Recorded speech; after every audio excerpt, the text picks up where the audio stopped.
Saya sekarang karena mendapat laporan Ketua Mahkamah Agung kita penghasilannya lebih tinggi dari Ketua Mahkamah Agung Singapura. Dan juga hakim-hakim paling junior kita gajinya lebih tinggi dari gaji hakim-hakim junior di Malaysia. Saudara-saudara, ini langkah nyata untuk kita ciptakan institusi-institusi yang bersih.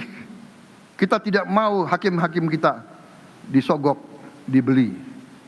Kita tidak mau juga semua aparat-aparat kita lainnya seperti itu. Saudara-saudara, langkah-langkah yang harus diambil, kita harus perbaiki tidak hanya sistem tata kelola ekspor, sistem perekonomian kita.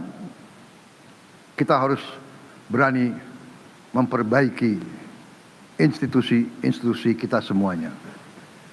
Kita harus bertekad terus membangun pemerintah yang kuat, pemerintah yang profesional, pemerintah yang tidak korup. Kita harus bersama-sama menjaga semua. Para pengusaha mengeluh, mereka mengalami pungli-pungli yang terlalu banyak. Saya ingatkan semua kepala badan, menteri-menteri dan pemimpin-pemimpin lembaga-lembaga pemerintah untuk segera mengambil inisiatif membersihkan birokrasi yang masing-masing. Jangan ragu-ragu. Yang melanggar tindak. Sekali lagi, semua institusi pemerintah harus bekerja dengan baik. Kita harus menghilangkan korupsi, penyalahgunaan wewenang, dan praktek-praktek yang menghambat perjalanan ekonomi kita. Saya ingatkan kembali, untuk kesekian kali, biaya cukai kita harus diperbaiki. Menteri Keuangan, kalau pimpinan bea cukai tidak mampu, segera diganti.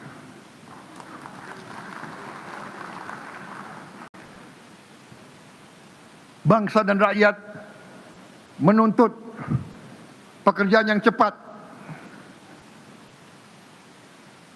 Jangan kita jadi pemerintah yang santai, pemerintah yang leha-leha, pemerintah yang kumaha engke wae.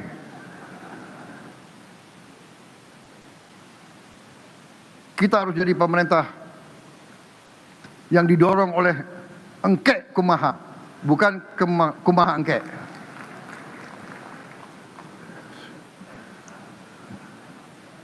Kalau negara di sekitar kita bisa memberi izin usaha, bisa memberi AMDAL dalam 3 minggu, kenapa kita harus berbulan-bulan bahkan 3 tahun?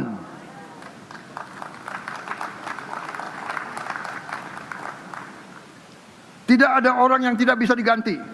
Rakyat menuntut pemerintah yang benar dan baik.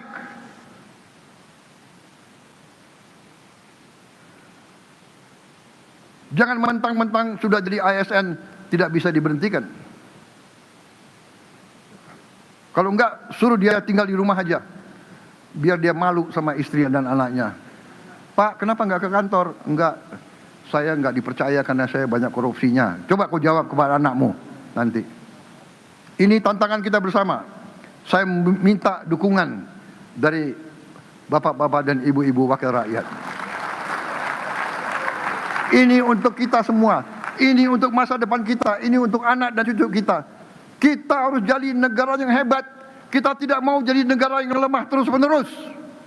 Saudara sekalian, untuk itu saya menghimbau pemimpin-pemimpin pemerintah daerah di setiap tingkatan juga untuk bantu kita semua. Mari bersama-sama kita bersihkan aparat kita semuanya. Jangan mengira sekarang engkau jadi bupati, engkau jadi gubernur, kita tidak bisa monitor dari sini. Sekarang teknologi sudah hebat. Cepat kita akan tahu kalau ada penyimpangan. Saudara-saudara, saya sedih kalau yang sekarang pejabat masih coba korupsi. Cepat ketahuan. Sekarang ada teknologi, Ya, ada radar bisa kita pakai, kita bisa lihat bawah tanah. Jadi saudara-saudara yang punya bunker-bunker disembunyikan, nanti kita ketemu juga kekayaanmu loh. Saudara-saudara, saya akan menggunakan teknologi yang paling canggih. Teknologi pertahanan bisa mencari gudang senjata di bawah tanah. Radar sekarang bisa mencari, ranjau bisa mencari. Kita akan pakai untuk mencari bunker-bunker di sekitar kau.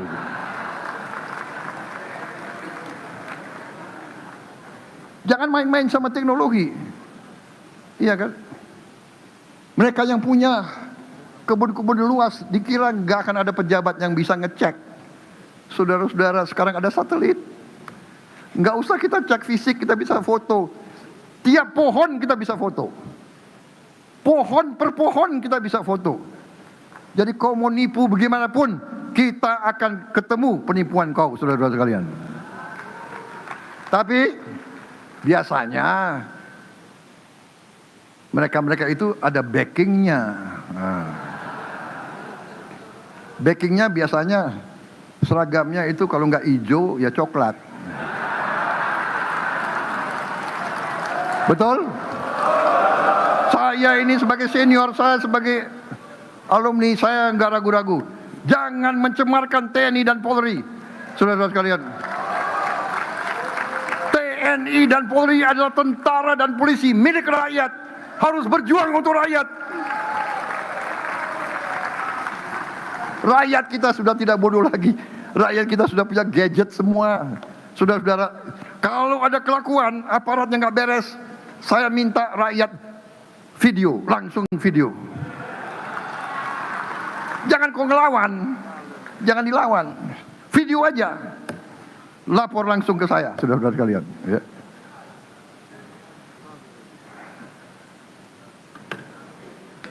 Sudah lama saya jadi orang Indonesia.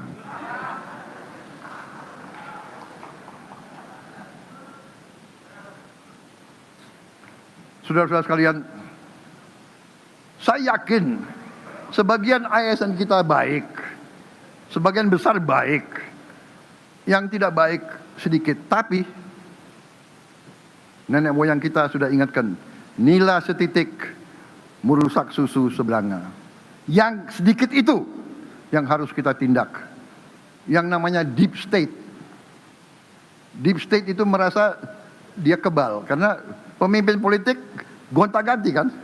Oh, dia nanti kalah pemilu, ya kan? Dia out. Menteri saya bilang 5 tahun maksimal, ya kan? Nggak beres 2 tahun udah diganti.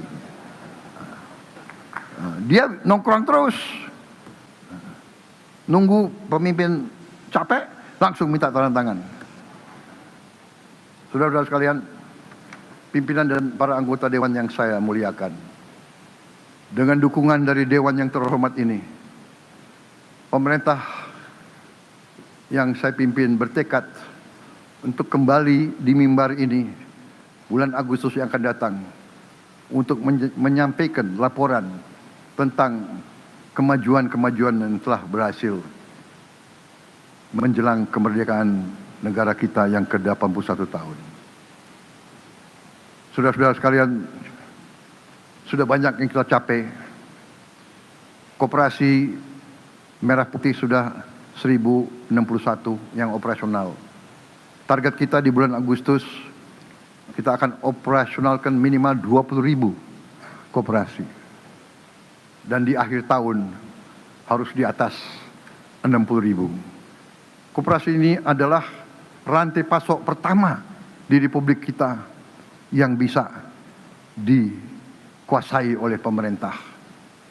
Koperasi ini akan mempermudah logistik, akan menjadi motor pertumbuhan dan kesejahteraan di tingkat yang paling bawah, akan mengakibatkan ratusan triliun berputar di desa, kecamatan, dan kabupaten, akan membalikkan arus keluar dari luar negeri menjadi berputar di desa, kecamatan, kabupaten.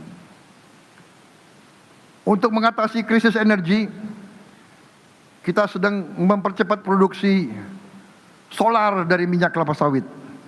Kita juga sedang mengkaji produksi bensin dari minyak kelapa sawit. Kita juga akan produksi solar dan gas dari batu bara. Kita juga bisa produksi energi untuk masak dengan sangat murah, dengan limbah-limbah dan batang-batang jagung. Produksi listrik dari tenaga surya akan kita percepat. Kita sudah canangkan akan membangun 100 gigawatt dari tenaga surya dalam 3 tahun ini. Kita padukan ini dengan konversi motor dan mobil, dari motor dan mobil BBM ke motor listrik. Insya Allah kita akan hilangkan ketergantungan kita kepada import BBM dan kita akan menghemat devisa kita yang sangat berharga. Saudara-saudara sekalian, terima kasih atas waktu yang diberikan kepada saya. Terima kasih atas kehormatan yang diberikan kepada saya. Sekali lagi,